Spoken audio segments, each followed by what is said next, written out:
Salve Regina, Mater misericordiae, vita dulcedo, estes nostra salve. The Lord be with you. A reading from the Holy Gospel according to Luke. Jesus said to the crowd, "No one who lights a lamp conceals it with a vessel or sets it under a bed. Rather, he places it on a lampstand so that those who enter may see the light. For there is nothing hidden that will not become visible, and nothing secret that will not be known and come to light. Take care then how you hear. To anyone who has more will be given, and from the one who has not, even what he seems to have will be taken away." The Gospel of the Lord.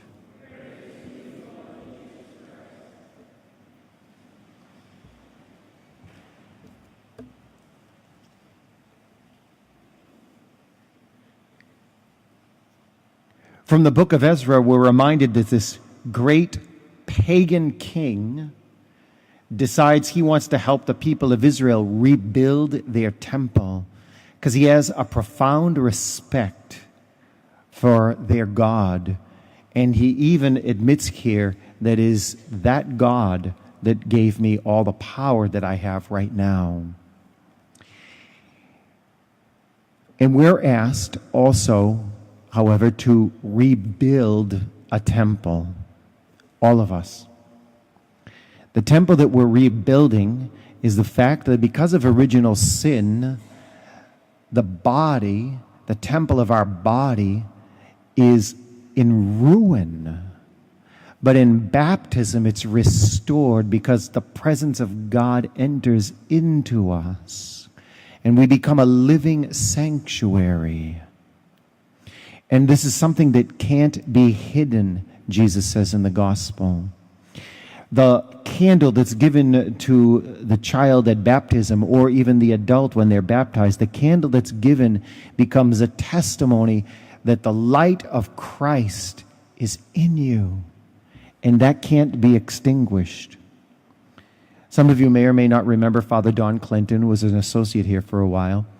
I saw him do a shtick one year with one of those trick candles because he was trying to make a point giving a talk. He kept blowing the candle out and it kept coming back on. And he said, "This is a light you can't put out because it comes from God.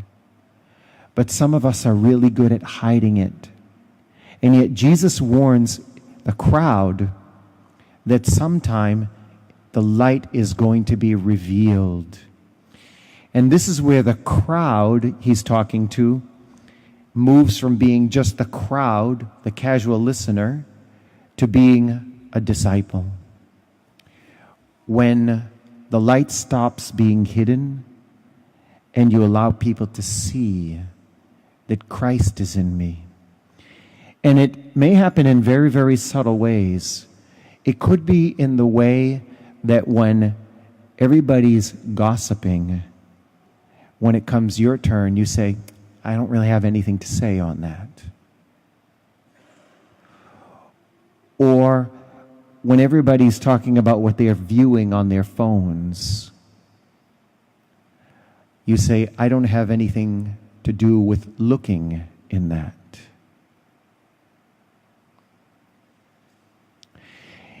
And when everybody says it's what everybody's doing and what everybody's thinking because it's okay, we say things like, "I don't have any thought to give to that because the light of Christ is in me."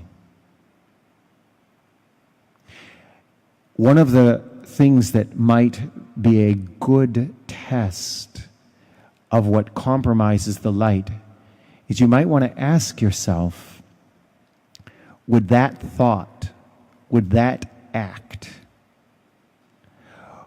would that visual look good in this sanctuary, would that be a proper light in the sanctuary?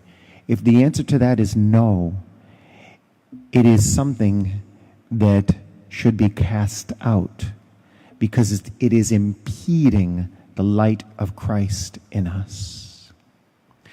And now what emboldens and brightens the light of Christ in us is things like prayer, personal prayer to Jesus, the Holy Eucharist, which you are experiencing today,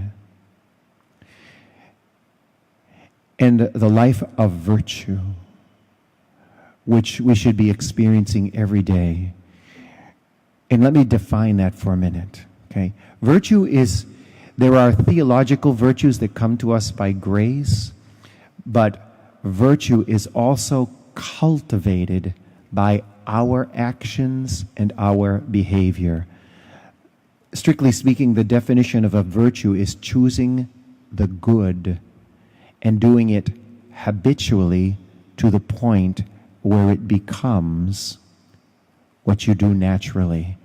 Just like that last touchdown from the Patriots yesterday.